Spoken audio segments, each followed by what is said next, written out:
And like I said, I just printed out some stuff. I got to get a hold of Joe, which is the captain, because I got to find out what the hell he's talking about with this calendar thing that he's going over there and driving the IT people crazy. He really tries. He means well. Then, like I said before, he's a nice guy. He means well. Unfortunately, he's out of his league on a lot of this stuff. You know, and he doesn't. What the hell is this starting to print? Oh, sure, an advertisement.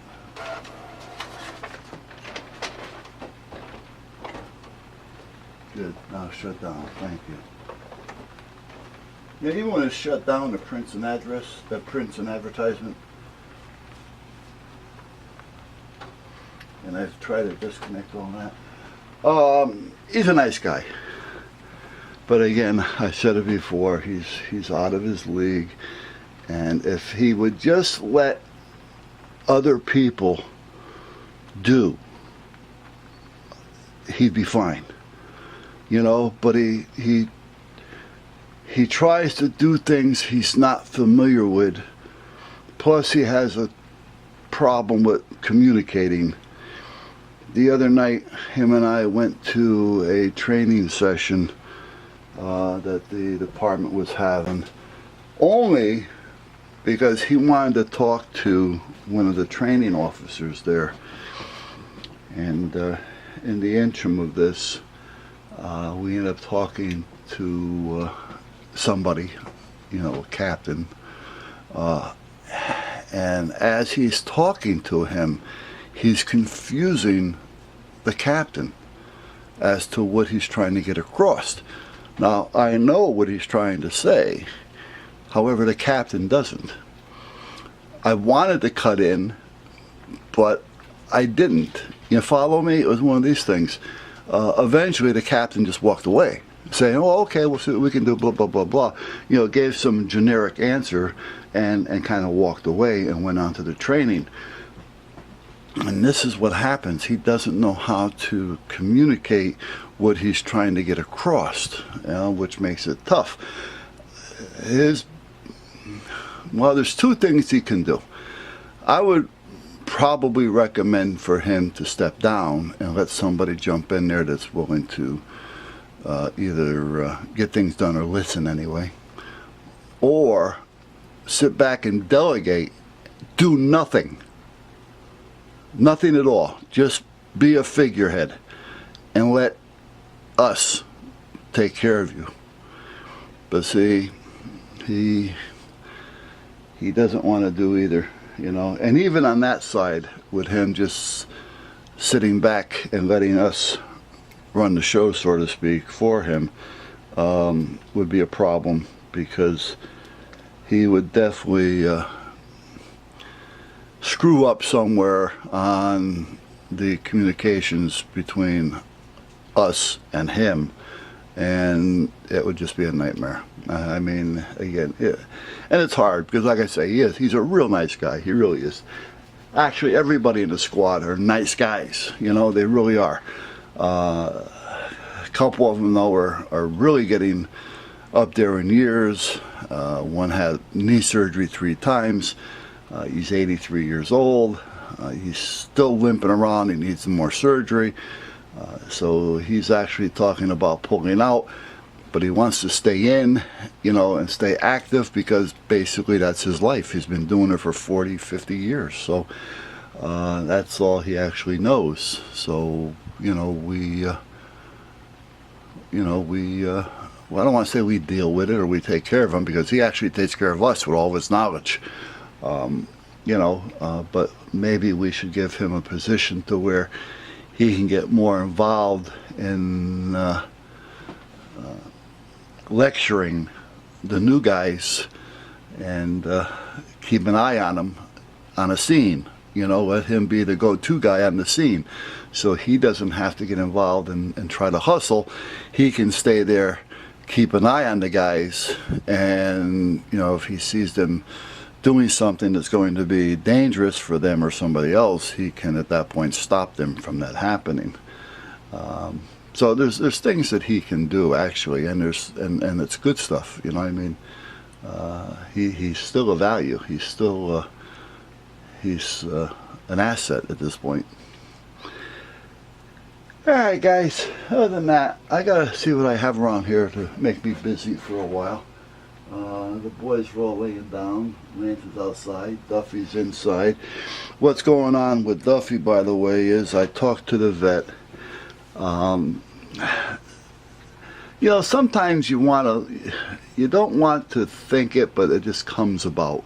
Now, with the vet, I trust.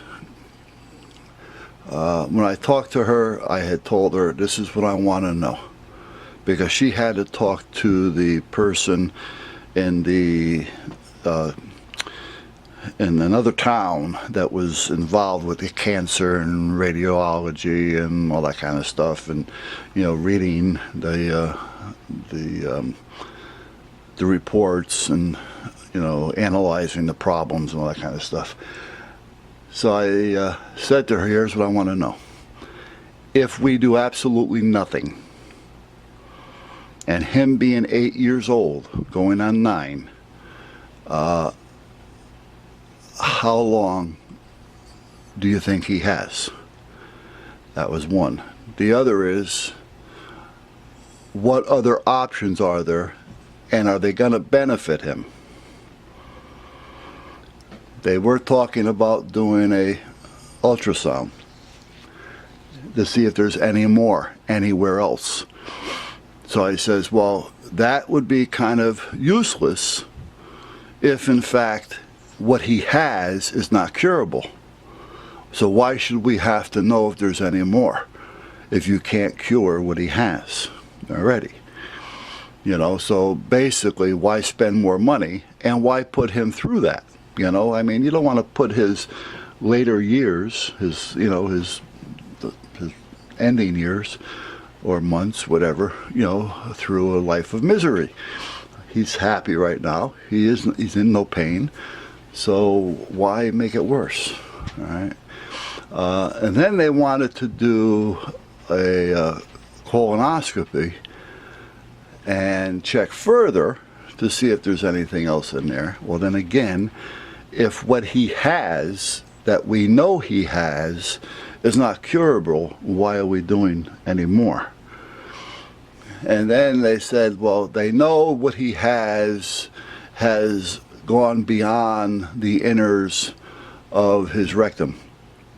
You know, so it's traveled basically out of the rectum area and into the body more and into the bloodstream. So therefore, if he has any more, surgery would be the next thing, and he would have to go in through the belly. And then at that point, put him on chemo. I says, okay, well, again, let's find out if what he has is curable. You're talking like it isn't. Well, if it isn't, again, you know, if it was all curable, the money is not an issue. You know, I mean, I don't want to talk about the money. You know, if it's curable, let's just do it. But if it's not curable, I'm not going to throw money away and then torture the poor guy at the same time. You know, so I want to know these things. So she got back to me. And she started answering some of the questions, and I said, well, here's what I like you to do. I want you to answer them in the way that I'm asking. Knowing what we know about what he has now, is it curable? She goes, no. Okay. Knowing what we know now and what he has, how long does he have? Year, maybe a little bit more. Okay. He's 8, going on 9 years old now. The size of the animal, the type of animal, what would be his normal lifespan? She goes 9 to 10 years old. So he's reached close to the end of his normal lifespan. Yes. Okay, so we have something that's not curable. All right. And at that point, it's not going to be treatable. All right. Is he in pain? What he has, he should not be in pain. All right. Okay. Then at that point, it would be useless to go any further. She goes, yeah. I said, okay. Now, let's talk about the chemo, because they give it to him pill form, and they don't give it to him like a human to where it makes them miserable and sick and all kinds of stuff like that. She goes, it's a pill, he'll take one every day, and at that point, you know, if he gets diarrhea, we lighten up on it a little bit. I says, okay. I says, so then why don't we start giving him that pill to slow down whatever it is he has, to give him whatever time he can have, and, you know, we'll just play it out as long as he's comfortable. Well, we can't give him that pill. This other company or doctor has to give him the pill. And I don't know if they'll go along with that without doing the other testing or surgery. Bingo.